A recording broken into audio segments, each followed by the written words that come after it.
अस्सलामु अलैकुम एवरीवन। इस वक्त हम पढ़ रहे हैं सेकेंड ईयर स्टैटिस्टिक्स, और स्टैटिस्टिक्स में हमारा जो टॉपिक है उसका नाम है इंडेक्स नंबर। इंडेक्स नंबर एक बहुत ही अहम टॉपिक होता है और प्रैक्टिकल लाइफ में भी इसकी बड़ी वैल्यू है। अभी मैं आपको बताता हूँ कि किस तरह। देखें, जैसे कि आप देख रहे हैं कि there is a frequent changes in prices and quantities as well.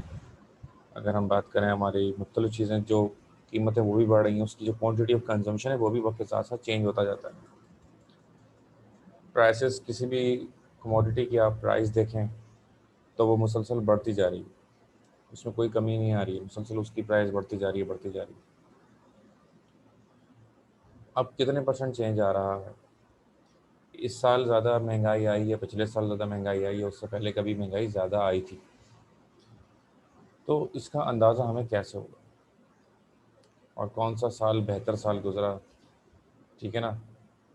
किस साल महंगाई कम हुई या किस साल रोज़गार बढ़ा, कितने परसेंटेज में चेंज आया?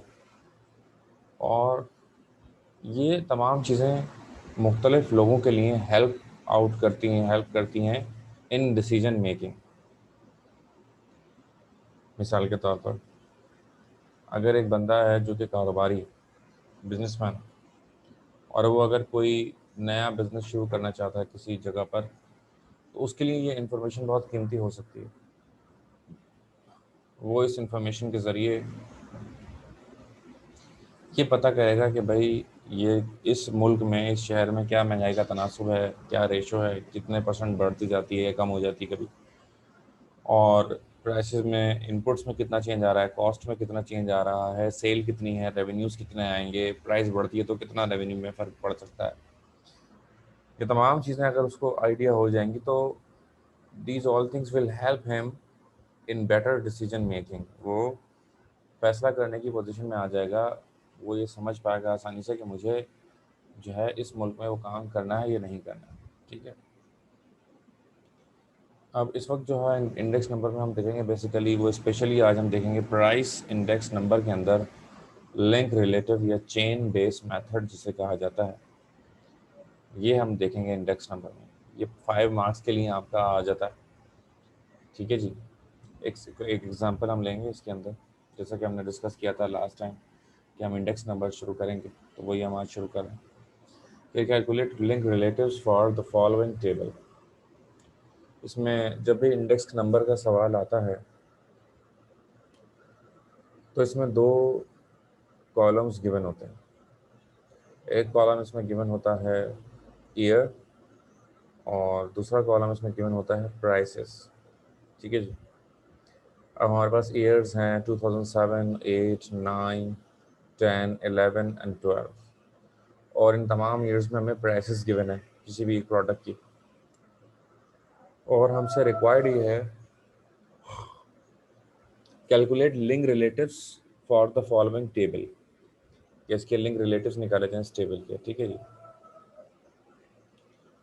तो सबसे पहला है 2007 ईयर, 2007 प्राइसेस है हमारे पास 618। अब लिंक रिलेटिव का जो फार्मूला होता है,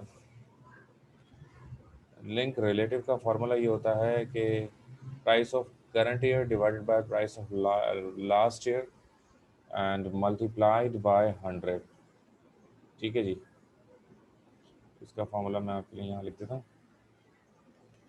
तो लिंक रिलेटिव बराबर है price of current year divided by price of last या प्रीवियस ईयर। ठीक है, ये इसका फॉर्मूला होता है।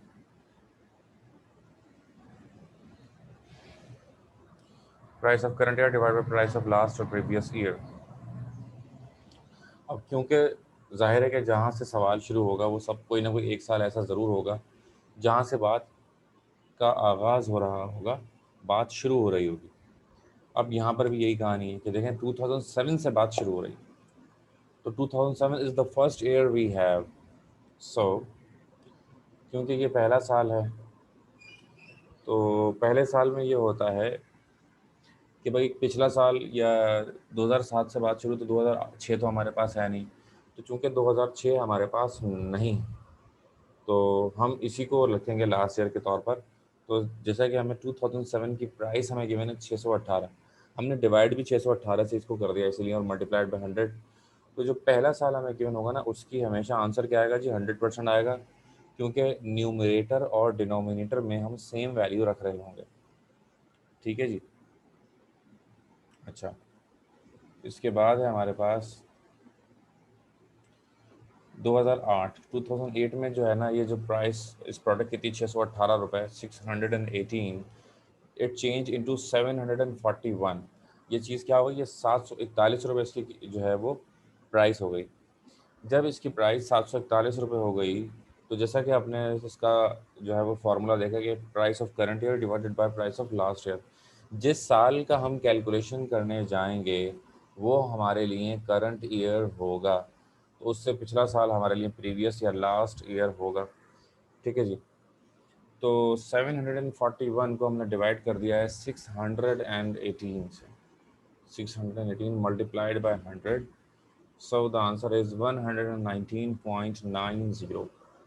ठीक है ना, 741 डिवाइड बाई 18 मल्टीप्लाइड बाई 100 हमने कर दिया। इसको कॉपी में भी आपने नोट कर लेना है, कॉपी में भी ज़रूर नोट कर लीजिएगा, और उसके कुछ पास्ट पेपर्स में कुछ सवाल आए हैं वो मैं आपको टेक्स्ट कर दूंगा, उसकी आप थोड़ी सी प्रैक्टिस भी करेंगे। ठीक है।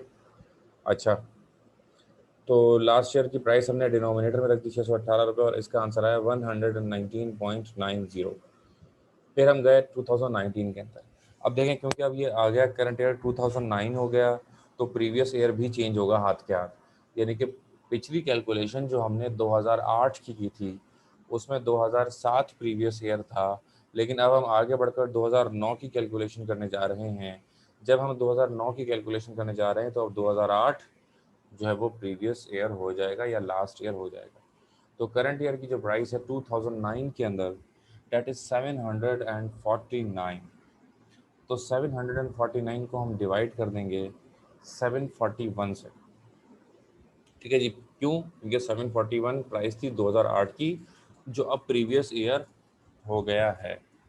इसको मल्टीप्लाइड बाय 100 हम कर देंगे, तो इसका आंसर आ जाएगा 101.08।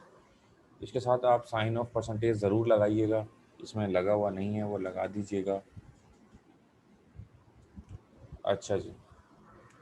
इसी तरह जब 2009 से बढ़कर हम 2010 में जाते हैं, तो फिर यही चीज़ अपनी ये रिपीट हो जाती है क्या, कि now the price again changes from 749 to 789। जो लास्ट ईयर तक 749 जिस प्रोडक्ट की कीमत थी, अब उसकी जो कीमत हो चुकी है वो 789 हो चुकी है, यानी इस पर तकरीबन 40 रुपये बढ़ चुके हैं। जब 40 रुपये इस पर बढ़ चुके हैं, तो अब करंट ईयर की प्राइस यही होगी, तो 789 डिनोमिनेटर में न्यूमरेटर में आ जाएगा, और डिनोमिनेटर में 749 आ जाएगा, मल्टीप्लाइड बाय 100 हमने दोबारा इसको कर दिया, जैसा कि आपको नज़र आ रहा है ना, ये मैं बात कर रहा हूँ। तो जब इसको हमने कैलकुलेशंस की, तो 105.34% इसका आंसर आ गया। अगेन 2011, 2011 में इसकी प्राइस क्या है जी, 927। अब 927 को हम डिवाइड करेंगे अगेन लास्ट ईयर से, जो कि 2010 की इसमें हमें बताई गई। 2010 में क्या था, 789। तो 927 डिवाइडेड बाय 789 मल्टीप्लाइड बाय 100 हमने किया, तो इसका आंसर आ गया 117.49। और इसके बाद सेम हमने किया 2012 में भी, कि 927 रुपये से इसकी दोबारा कीमत जो है वो चेंज हो जाती है, और इट इज़ नाउ 1000। ठीक है जी, 1000 हो गई। तो 1000 डिवाइडेड बाय 927, 927 क्योंकि वो 2011 की कीमत, तो मल्टीप्लाइड बाय 100 हम इसको करेंगे, तो इसका आंसर आ जाएगा 107.87। तो ये क्या था, this is called link relative और चेन बेस्ड मेथड। इसका फार्मूला भी आपने देख लिया। ठीक है जी। तो फार्मूला में हमने क्या बताया कि लास्ट ईयर जो है वो हमेशा बेस ईयर रहता है, यानी कि जो डिनोमिनेटर में वैल्यू आएगी वो हमेशा लास्ट ईयर की आएगी, और न्यूमरेटर में जो वैल्यू आएगी वो हमेशा करंट ईयर की आएगी। इस तरह इस लिंक रिलेटिव के सवाल में या चेन बेस्ड मेथड के सवाल में होता क्या है कि मुसलसल करंट ईयर भी चेंज होता जाएगा, करंट ईयर की वैल्यू भी चेंज होती जाएगी, और जो लास्ट ईयर था या प्रीवियस ईयर था उसकी वैल्यू भी चेंज होती जाएगी।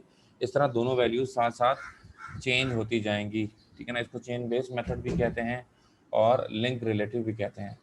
तो इसका मकसद क्या होता है? इसका दरअसल मकसद जो होता है चेन इंडिसेस का, सॉरी लिंक रिलेटिव या चेन बेस्ड मेथड का, इसका बुनियादी तौर पर मकसद ये होता है कि हम प्राइस इंडेक्स नंबर के ज़रिए अपनी वैल्यूज़ को लास्ट ईयर से कंपेयर कर सकें, ठीक है जी। हम किससे कंपेयर करें इसके अंदर? लास्ट ईयर से कंपेयर करें कि पिछले साल था तो अब क्या हो गया, फिर पिछले साल क्या था तो अब क्या हो गया, फिर पिछले साल क्या था तो अब क्या हो गया। इस तरह हम हर साल से कंपैरिजन करते हैं। तो पहला तो 100% था। अब पहले में जो हमने आपने देखा, ज़रा दोबारा गौर कीजिएगा कि 119.90 जो ये आया है, बेसिकली ये 119.90 ये आ रहा है तो कि 2007 के मुकाबले में 2008 में जो कीमत बढ़ी वो तकरीबन 19.90% बढ़ी, ठीक है जी। और 2008 के मुकाबले में 2009 में जस्ट 1.08%, 10 में 5.34%, जो 100 से अबव जो वैल्यू होती है उसको कंसिडर करते हैं इसके अंदर। तो ये हमें लास्ट ईयर से कंपैरिजन इसमें नज़र आया। तो यहाँ पर ये सवाल कंप्लीट हो गया। अगली वीडियो में इंशाल्लाह अगला सवाल मैं आपको जो है वो एक्सप्लेन करूँगा, ठीक है जी। तो वीडियोस देखते रहिएगा और इसके पास एयर से रिलेटेड जो सवालात हैं वो भी ज़रूर कीजिएगा। अगर कोई सा बात आपके समझ में ना आए तो कमेंट बॉक्स में आप मुझे ज़रूर बताइएगा कि सर हमें ये बात समझ में नहीं आई, तो इंशाल्लाह I will make another video to make you understand, ठीक है जी। थैंक यू, अल्लाह हाफ़िज़।